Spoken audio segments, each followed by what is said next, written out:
दोस्तों, आज की कहानी है गरीब माँ को मजबूर देखकर पड़ोसी ने उठाया लाभ।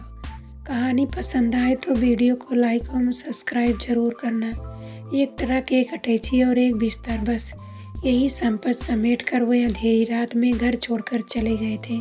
6 लोग, वह, उसकी पत्नी, 2 अबोध बच्चे और 2 असहाय वृद्ध, जिनका बोझ उसे जीवन में पहली बार महसूस हो रहा था।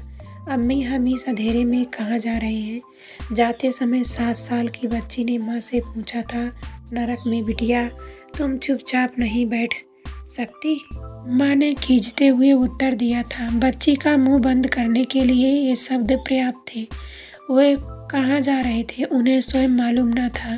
कांपते हाथों से पत्नी ने मुख्य द्वार पर संकल चढ़ा दिया और फिर कुंडी में ताला लगाकर उसको 2-3 बार झटका देकर अपनी ओर खींचा। जब ताला खुला नहीं तो उसने संतुष्ट होकर गहरी सांस ली कि चलो, मकान सुरक्षित है।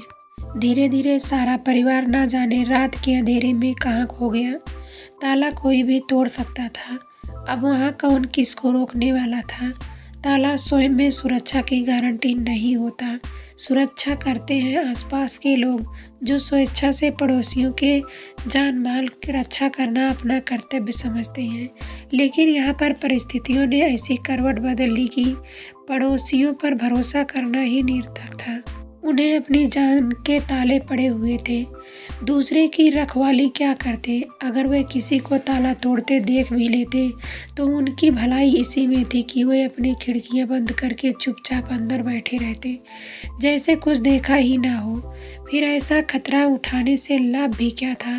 तालाब में रहकर मगरमच्छ से बैर, कई महीने ताला अपने स्थान पर यूं ही लटकता रहा। समय बीतने के साथ साथ उस निर्वासित परिवार के वापस आने की आशा धूमिल पड़ती गई। मकान के पास से गुजरने वाला हर व्यक्ति लालची नजरों से ताले को देखता रहता और फिर अपने मन में सोचता कि काश यह ताला स्वयं ही टूटकर गिर जाता और दोनों कपाट स्वयं ही खुल जाते। फिर एक दिन ध्यान की आवाज़ के साथ लोहा लोहे से टकराया। महीनों से लटके ताले की अंतड़ियाँ बाहर आ गई। किसी अज्ञात व्यक्ति ने अमावस के अंधेरे की आड़ लेकर ताला तोड़ दिया। सभी ने राहत की सांस ली। वे आश्वस्त थे कि कम से कम उनमें से कोई इस अपराध में शामिल नहीं है। ताला जिस आदमी ने तोड़ा था वह एक खूंखार आतंकवादी था, जो सुरक्षा कर्मियों से छिपता छिपाता इस घर में घुस गया था। काली मकान ने रात भर उसको अपने आंचल में पनाह दी थी। अंदर आते ही अपने कंधे से एक 47 राइफल उतारकर कुर्सी पर ऐसे फेंक दी जैसे वर्षों की बोझिल और घृणित जिंदगी का बोझ हल्का कर रहा हो। उसके बाद उसने अपने भारी भरकम शरीर को भी उसी घृणा से नरम बिस्तर पर गिरा दिया और कुछ ही मिनटों में अपनी सुध-बुध खो बैठा। आधी रात को वह भूख और प्यास से तड़प कर उठ बैठा। सामने कुर्सी पर रखी AK-47 ना तो उसकी भूख मिटा सकती थी और ना ही प्यास। साहब बटोरकर उसने सिगरेट सुलगाई और उसी धीमी रोशनी के सहारे किचन में जाकर पानी ढूंढने लगा।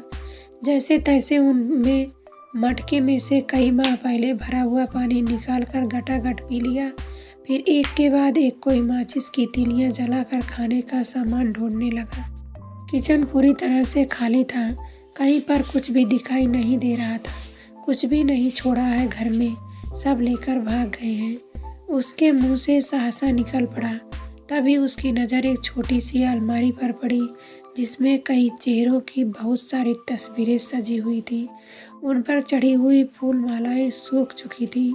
तस्वीरों के सामने एक थाली थी, जिसमें 5 मोटे और मीठे रोट पड़े थे, जो भूखे खतरनाक आतंकवादी की भूख मिटाने के काम आए। पेट की भूख शांत करके वह निश्चित होकर सो गया। सुबह होने से पहले उसने मकान में रखे हुए ट्रंकों, संदूकों और अलमारियों की तलाशी ली। भारी भरकम सामान उठाना खतरे से खाली न था।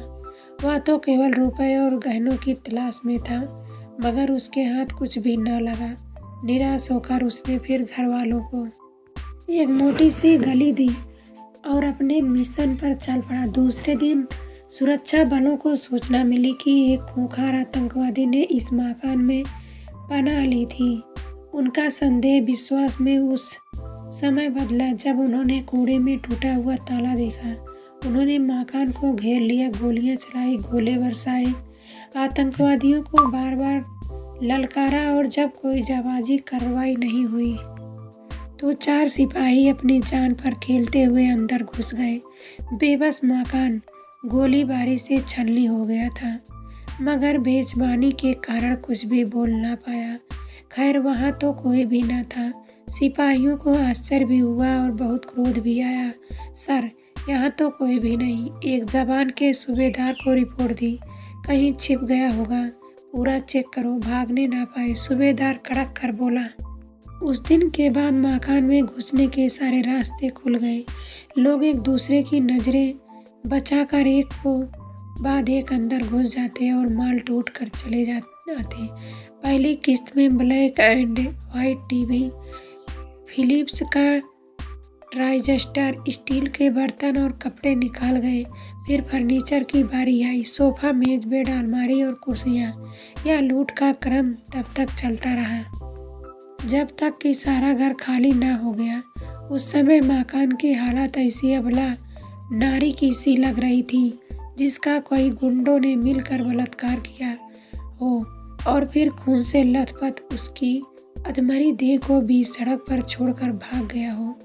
मकान में अब कुछ भी न बचा था। फिर भी एक पड़ोसी की नज़र देवदार की लकड़ी से बनी हुई लकड़ियों और दरवाजों पर पड़ी। रात को बाप बेटे इन खिड़कियों और दरवाजों को उखाड़ने में ऐसे लग गए कि किसी को कानों कान खबर ना हुई।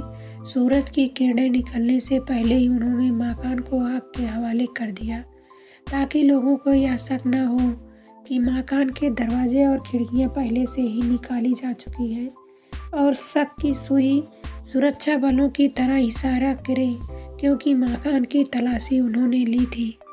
आसपास रहने वालों को ज्यों ही पता चला कि मकान जल रहा है और आग की लपटें अनियंत्रित होती जा रही हैं, उन्हें अपने अपने घरों की चिंता सताने लगी।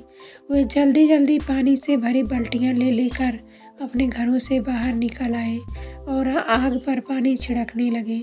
किसी ने फायर ब्रिगेड को भी सूचना दे दी।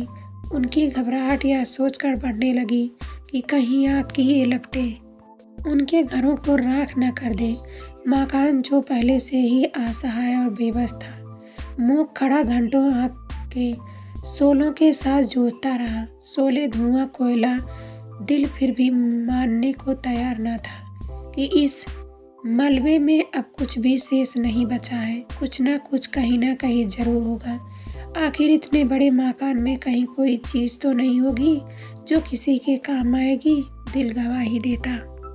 एक अधेड़ उम्र की औरत ने मलबे में धंसी हुई टिन की जली हुई चादरों को देख लिया। उसने अपने 2 जवान बेटे को आवाज़ दी। देखते ही देखते उसने सारी चादरें उठा ली और स्वयं सजदे में लीन हो गई। टीन की चादरें गौशाला की मरम्मत में काम आ गई। एक और पड़ोसी ने बची सूखी ईंटें और पत्थर उठाकर अपने आंगन में छोटा सा शौचालय बनवा लिया, जो दीवारें आग और पानी के थपेड़ों के बावजूद अब तक खड़ी थी। हथौड़ों की चोट न सह सकी और आग झपकते ही ढेर हो गई। कुछ दिन बाद एक गरीब विधवा वहाँ से गुजरी। उसकी निगाहें मलबे के उस ढेर पर पड़ी। यहाँ वहाँ अधजली लकड़ियाँ और कोयले दिखाई दे रहे थे। उसे बीते हुए वर्ष की सर्दी याद आ गई। सोचते ही सारे बदन में कपकपी सी महसूस हुई।